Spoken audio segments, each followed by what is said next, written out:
On va ouvrir la parole ce matin dans la première épître de Paul aux Corinthiens, au chapitre 13, et à partir du verset 11. On va lire le verset 11, à vrai dire. Voilà ce que dit Paul. Lorsque j'étais enfant, je parlais comme un enfant. Je pensais comme un enfant. Je raisonnais comme un enfant. Lorsque je suis devenu homme, j'ai fait disparaître ce qui était de l'enfant. Pour resituer le texte dans son contexte, Paul exprime dans ce chapitre 13, en tout cas dans le paragraphe qui nous concerne, la connaissance partielle que nous avons des choses de Dieu, la vision imprécise, la compréhension insuffisante des choses de Dieu, qui est attachée à notre nature. Il compare ce devenir nécessaire à l'évolution que suivent les enfants pour devenir des adultes. Quand il est question de devenir homme, ce que cela signifie, c'est devenir un être humain adulte et mature. Ça veut dire qu'il y a eu un apprentissage, l'acquisition de nouvelles connaissances, de nouvelles compétences. Et j'ai trouvé que c'était tout à fait à propos en cette semaine de retour à l'école pour plusieurs ou pour une rentrée prochaine pour nos étudiants qui parfois effectivement ont des rentrées décalées. Comment d'enfant devient-on adulte ? Et est-ce qu'il n'y a pas des moments où d'adultes, nous avons besoin de redevenir des enfants ?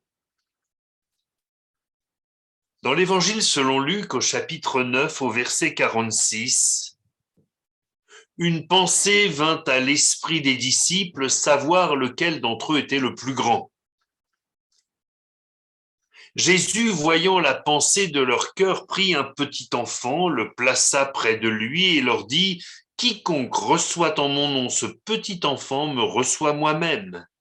Et quiconque reçoit, reçoit celui qui m'a envoyé. Car celui qui est le plus petit parmi vous, c'est celui-là qui est grand. » Jean prit la parole et dit : « Maître, nous avons vu un homme qui chasse des démons en ton nom et nous l'en avons empêché parce qu'il ne nous suit pas. » « Ne l'en empêchez pas, lui répondit Jésus, car qui n'est pas contre vous est pour vous. »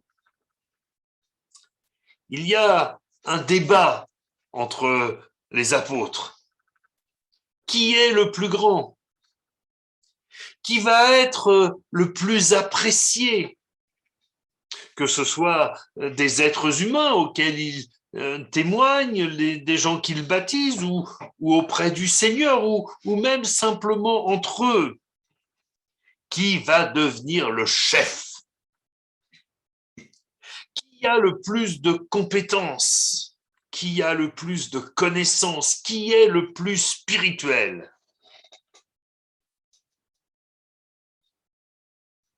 J'ai connu un temps où certains vieux pasteurs, mais pas en Midi-Pyrénées évidemment, ne supportaient pas d'avoir des stagiaires ou des anciens dans l'église qui prêchent mieux qu'eux ou qui conduisent les chants mieux qu'eux. Ils avaient l'impression d'être destitués, d'être remis en cause et ils préféraient taxer ces frères qui peut-être sur un aspect particulier avaient plus de compétences et bien d'orgueilleux plutôt que de dire mais formidable, béni soit Dieu. Béni soit Dieu de ce qu'il qualifie des hommes et que, dans le ministère, il y a des complémentarités. Moi, je bénis Dieu pour le ministère de notre frère Charondière. Nous n'avons pas la même prédication. C'est complémentaire. Je bénis Dieu d'avoir quelqu'un comme Manassé qui apporte la parole. Il nous fait du bien. Il a une autre manière d'apporter. Je bénis Dieu pour les progrès manifestes de Samuel aux yeux de tous. Je ne dis pas ça pour qu'il s'enorgueillisse, mais c'est une vérité, c'est ce que vous me dites. Et c'est ce que je constate. Et si demain quelqu'un me dit « Ah ben maintenant Samuel, il prêche mieux que toi », je dirais « Alléluia, il va prêcher plus. » Tant mieux, béni soit Dieu. Eh, le service de Dieu ne m'appartient pas, il appartient à Dieu. C'est lui qui qualifie, c'est lui qui appelle, c'est lui qui envoie. Et si moi je parais plus petit, eh bien je me réjouirai, car celui qui est le plus petit parmi vous tous, c'est celui-là qui est grand. Alors, que le Seigneur m'aide à grandir, afin que j'accepte toujours l'humilité, que j'accepte d'avoir des gens peut-être supérieurs à moi sur certains aspects, béni soit Dieu. Que je me réjouisse toujours de ce que le Seigneur donne à des hommes, à des femmes, des compétences, des qualités, que probablement je n'ai pas toutes, et merci Seigneur que je n'ai pas toutes les qualités, parce que sinon sans doute que je m'enorgueillirais.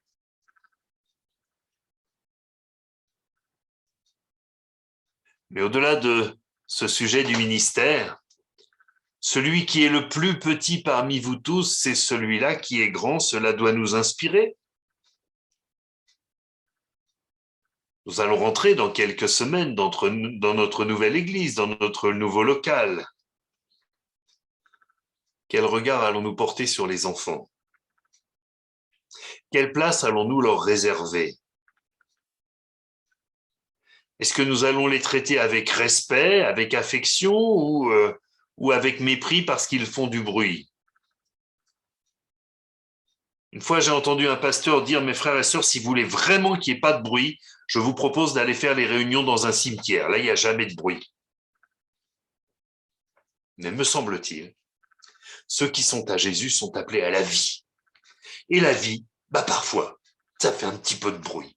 Alors sur le coup, ça dérange. Mais c'est pas grave, c'est la vie, béni soit Dieu. Il ne s'agit pas d'entretenir des enfants rois qui ont tous les droits, hein. Il y aura des règles.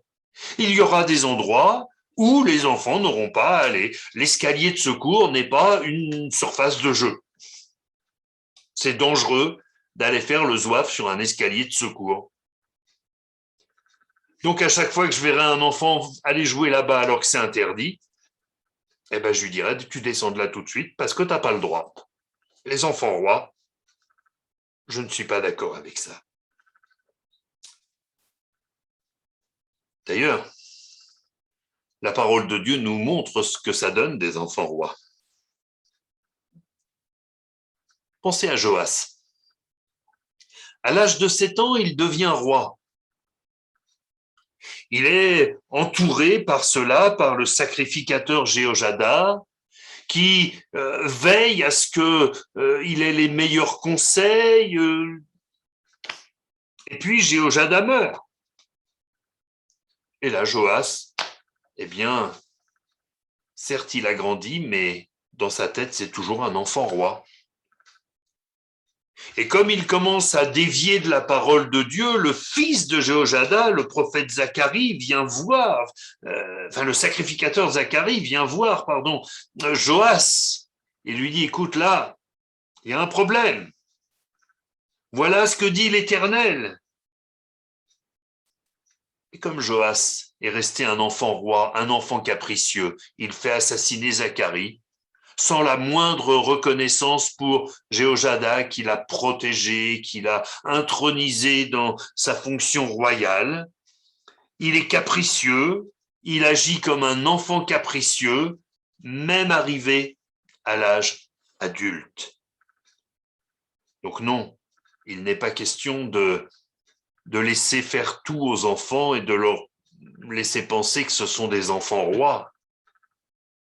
Mais par contre, ce dont il est question, c'est que leur venue dans l'église soit toujours une fête, soit toujours un bon moment. Et c'est plus facile quand le dimanche matin, les enfants se lèvent en disant « Ouais, super, on va à l'église, on va passer un bon moment ». C'est beaucoup plus facile que quand ils « Oh non, je veux pas y aller, c'est pénible ». Ben oui, Vous avez tous, en tout cas tous ceux qui ont eu des enfants, vous savez tous ce que c'est un enfant qui n'a pas envie de se lever. Bon, il y a bien sûr la technique du seau d'eau, mais le problème, c'est qu'après, il faut faire sécher le matelas. Permettre à nos enfants d'avoir la même joie que nous d'aller dans la maison du Seigneur. Vous me direz, c'est peut-être là le souci. Est-ce que nous avons la joie d'aller à l'église, de nous joindre aux réunions?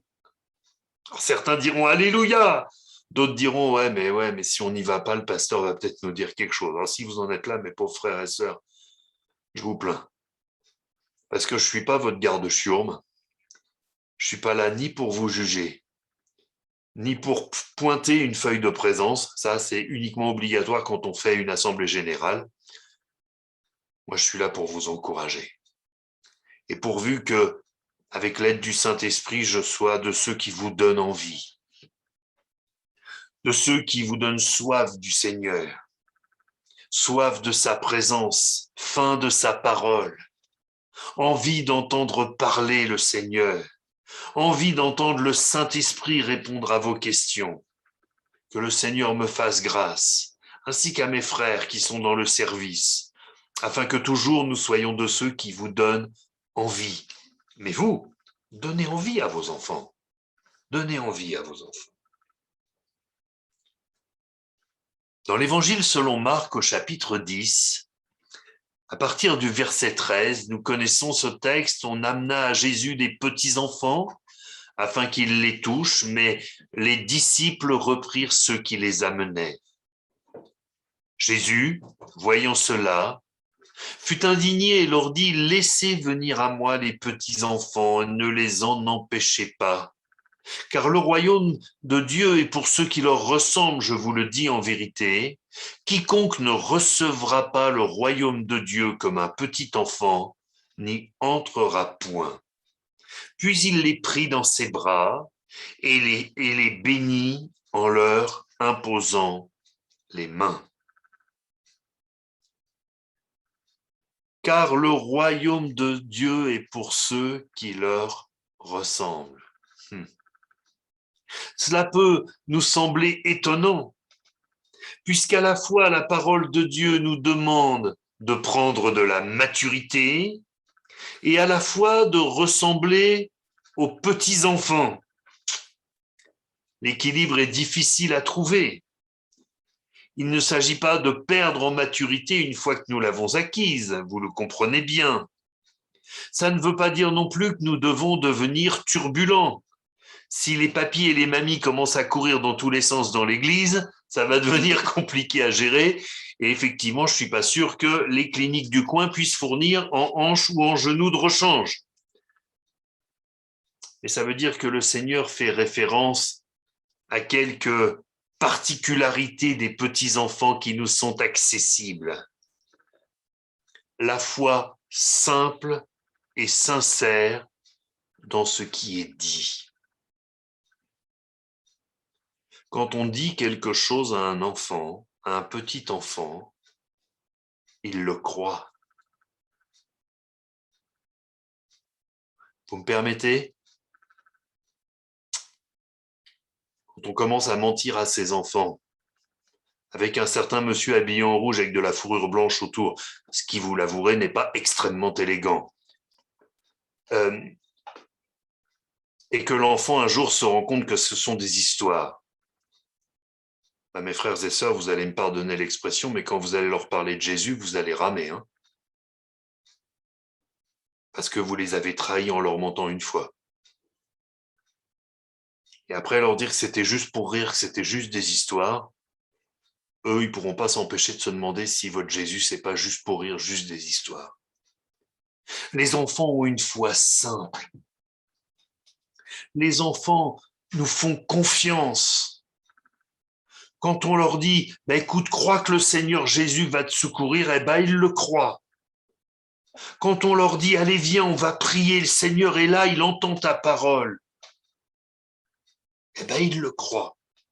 Et vous savez quoi? Ils ont raison.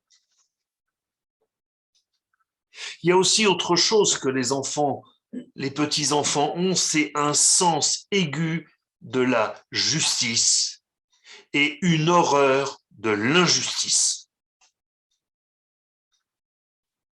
Je peux vous dire que quand vous avez plusieurs petits-enfants autour de la table et que vous coupez une tarte aux pommes ou un gâteau au chocolat, je vous conseille de faire des parts égales. Parce que l'injustice, c'est vraiment une chose qui est très mal vécue par les enfants. Je le dis de manière humoristique, mais il y a parfois des injustices dans les foyers. Que le Seigneur fasse grâce aux papas et aux mamans pour qu'ils soient justes entre leurs enfants. Ce sens de la justice et de l'injustice, nous sommes appelés à le développer. Quand il y a quelque chose de pas juste, on ne peut pas toujours agir. Mais on peut dire qu'on n'est pas d'accord, hein, avec respect. J'en parlais avec un frère il n'y a pas si longtemps. Dans mon activité professionnelle, un jour, mon PDG a promis quelque chose à quelqu'un et il n'a pas tenu promesse et il a licencié la personne. Alors évidemment, si j'étais allé lui dire frontalement, monsieur, vous êtes un menteur et vous ne tenez pas vos promesses, nous rentrions dans un conflit et personne n'y gagnait quelque chose. Il fallait un petit peu plus de délicatesse. Et à un moment particulier où mon patron me demandait si j'avais des dossiers particuliers à partager avec lui, je lui ai dit oui. Je lui ai dit, je n'ai pas aimé la manière dont l'entreprise a traité ce collaborateur. L'entreprise avait fait des promesses, elle ne les a pas tenues. Et moi, je suis un homme de parole. Quand mon entreprise ne tient pas ses promesses, je vous avoue que je ne suis pas à l'aise. Ça n'était pas insultant, ça n'était pas agressif,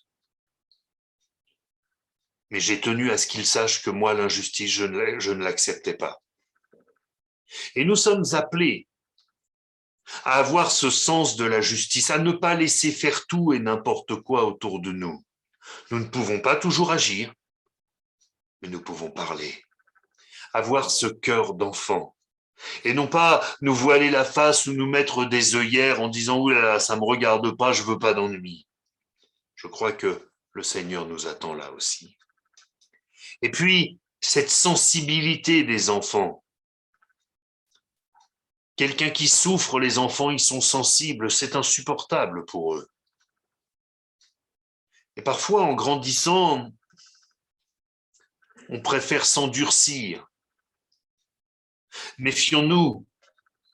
C'est exactement ce qu'avait fait le sacrificateur et le lévite qui descendait de Jérusalem à Jéricho et qui, voyant ce monsieur qui avait été battu, laissé pour mort, eh bien, c'est exactement ce qu'ils ont fait. Et leur sensibilité s'était attiédie, refroidie. La souffrance d'un homme ne les touchait plus, ils voulaient juste pas d'ennui. Si notre cœur arrive dans cet état-là, permettez-moi de vous dire que c'est grave. Nous sommes appelés à être des disciples du bon samaritain. Nous savons que le bon samaritain est une image de Jésus, de ceux qui relèvent les cassés de la vie,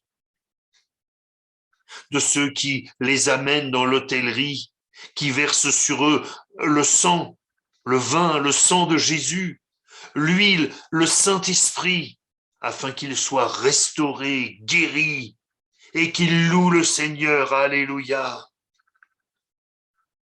Et puis les enfants sont innocents, naïfs parfois. Je crois que parfois la naïveté est une vertu. La simplicité. Que le Seigneur nous bénisse. Dans 1 Corinthiens au chapitre 14 au verset 20, Paul nous dit ceci, frères et sœurs, ne soyez pas des enfants dans votre façon de juger les choses. Pour le mal, soyez des petits enfants. Mais dans le domaine du jugement, montrez-vous adulte. Nous voyons là qu'il y a toutes les notions que nous avons évoquées. Pour le mal, soyez des petits-enfants. Soyez simples, soyez justes, soyez sensibles, soyez innocents. Par contre, quand il est question de juger d'une situation, je ne parle pas de juger une personne, mais de juger les choses telles que c'est écrit, c'est-à-dire de juger les situations, il nous faut avoir de la maturité. J'ai remarqué une chose, c'est que souvent ce que nous reprochons à nos enfants, c'est qu'ils nous ressemblent. C'est insupportable de voir chez ces enfants les défauts que nous essayons de cacher. Je vais vous donner un truc.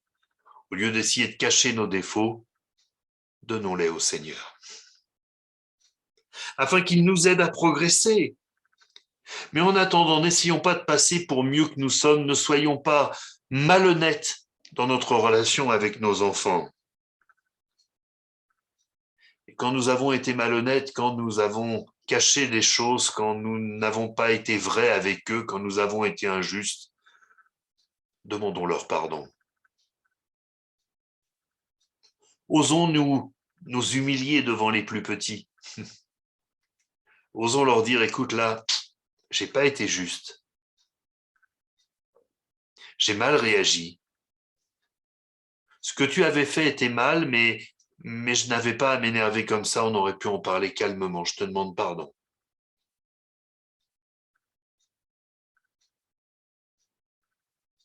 Beaucoup d'enfants sont perdus, loin du Seigneur, en grandissant, parce que leurs parents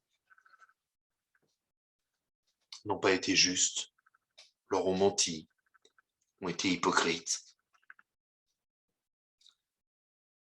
Le propos est parfois exagéré, mais j'ai entendu tellement d'enfants dire « Ah oui, mais vous connaissez mon papa le dimanche, pas le reste de la semaine. » Alors parfois, c'est exagéré de la part de l'enfant. Mais parfois, c'est vrai. Parfois, c'est vrai. Il y a des enfants qui n'aiment pas l'église parce qu'ils n'entendent que du mal sur l'église à la maison. Quel gâchis! Quel gâchis!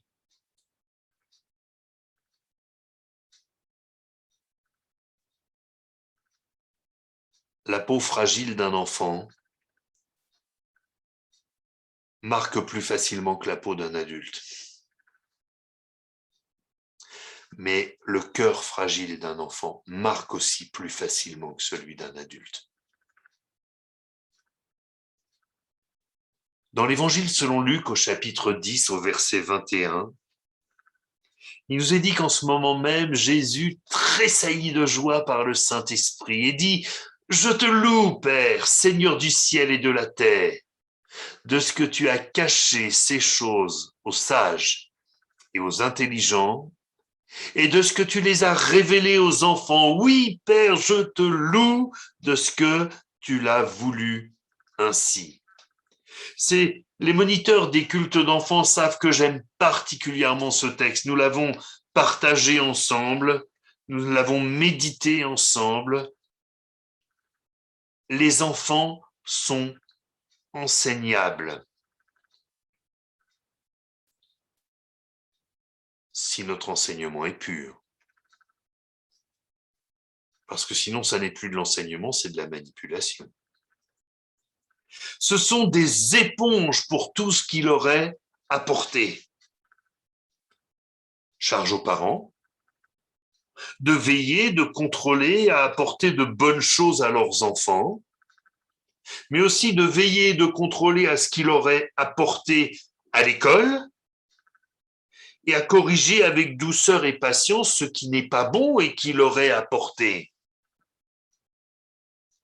Il y a des notions qui font partie des programmes, c'est un fait.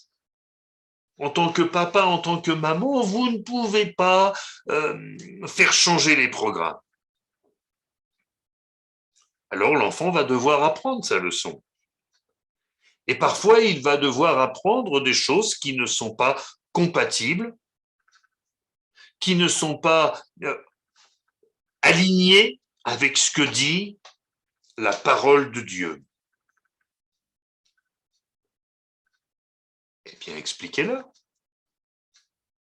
Expliquez-leur que si l'école leur parle d'évolution, c'est un programme qu'ils doivent apprendre, parce que ce programme est établi par des gens qui n'ont pas la connaissance, qui ne croient pas en Dieu, et que la réalité n'est pas une évolution, mais une création. Les enfants apprennent leur leçon pour bien la restituer pour leurs devoirs et avoir une bonne note, mais ils savent ce qui est vrai et ce qui ne l'est pas. Plus grands, quand ils font de la philosophie, ils sont amenés à réfléchir sur des sujets qui, là aussi, s'opposent directement à ce qu'annonce la Bible. Mais ça n'est pas grave. Ce qu'il faut retenir, ça n'est pas le sujet. Ce qu'il faut retenir, c'est la manière de réfléchir aux choses. Thèse, antithèse, synthèse, ceux qu'on fait de la philo savent de quoi je parle. C'est un mode de réflexion. Et ce mode de réflexion les aidera également à construire leur témoignage quand ils parleront du Seigneur à des personnes qui ont l'habitude de ce type de raisonnement. Béni soit Dieu.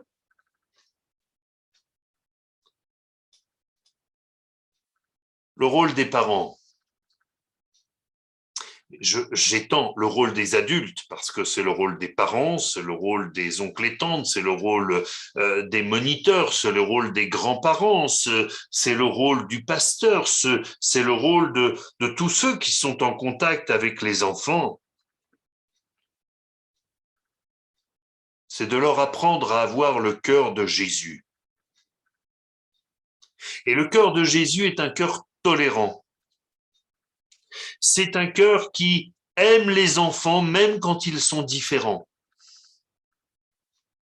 Jésus aime les enfants, même s'ils ont un handicap.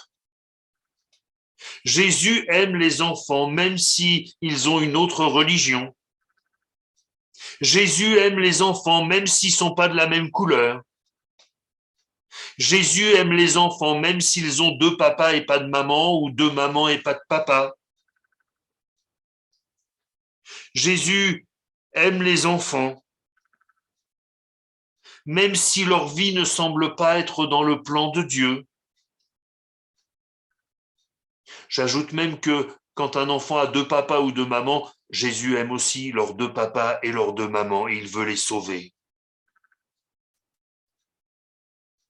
Nous pouvons apprendre à nos enfants à être des intolérants, à être des sectaires, à être des homophobes, à être des racistes. Mon Dieu, pourvu que cela n'existe pas au milieu de nous. Mais notre devoir pour que nos enfants deviennent des adultes bien construits, si le Seigneur tarde à revenir, eh bien notre rôle, c'est de leur apprendre à avoir le cœur de Jésus. Et je ne vois jamais le Seigneur rejeter ceux qui viennent à lui, parce que Dieu a tant aimé le monde qu'il a donné son Fils afin que quiconque croit en lui ne périsse point, mais qu'il ait la vie éternelle.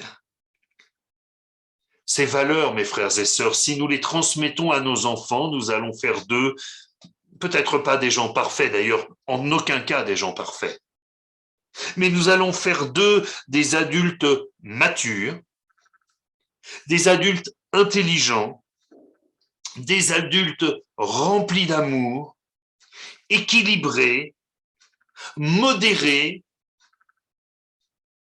qui auront un impact colossal dans leur génération pour le salut des perdus. Un impact colossal. Il y a une expression que j'aime bien. Il y a des enfants, on les voit grandir, on les voit arriver ados, devenir jeunes, aimer le Seigneur et grandir dans leurs aspirations spirituelles, et on sent que le Seigneur est en train de préparer des machines de guerre Il y a des jeunes, quand ils prient, on sent que derrière leur prière, il y a le Seigneur qui pousse. Ça va grandir, ça va prendre de la puissance. Ça va être des machines de guerre dans l'armée de l'Éternel. Alors mes frères et sœurs, nous qui sommes adultes, sachons de temps en temps redevenir des enfants, ne pas être des adultes coincés dans leur âge, qui ne savent pas trouver de la proximité avec les plus simples, avec les plus fragiles, mais surtout prions pour notre jeunesse. Depuis les nouveau-nés jusqu'aux plus grands, aux étudiants, aux jeunes actifs, prenons soin d'eux, aimons-les de tout notre cœur. Mes frères et sœurs, nous avons une grande responsabilité. Un petit enfant qui a le sentiment qu'il n'a pas sa place dans l'Église, ça va être gravé dans son cœur pendant longtemps. Et il perdra un grand nombre d'années avec toutes les conséquences désastreuses que cela peut avoir avant de se donner au Seigneur. Alors nous qui sommes des adultes, apprenons à redevenir parfois des enfants et soyons de ceux qui aident les enfants à devenir des adultes tels que le Seigneur le veut. Amen. On va prier le Seigneur ensemble. Grand Dieu du ciel, nous te bénissons pour cette belle jeunesse que tu as placée sous notre responsabilité. Depuis les plus jeunes, pour lesquels nous t'avons prié déjà ce matin, ces deux nouveau-nés, Seigneur, que nous aimons déjà, que nous t'apportons déjà. Et puis, tu connais tous les petits-enfants. Tu connais ceux qui vont bientôt rentrer dans les cultes d'enfants, ceux qui vont rentrer dans le groupe des ados, ceux qui sont dans les jeunes ou qui vont y rentrer. Seigneur, qualifie-nous pour les aimer et les faire grandir comme toi tu veux. Donne à leurs parents des paroles justes, assaisonnées de sel, qui leur apprennent à aimer ta maison, à aimer ton nom et à aimer leur prochain. Merci pour ton aide. Merci pour ta bénédiction sur notre jeunesse. Au nom de Jésus-Christ. Amen.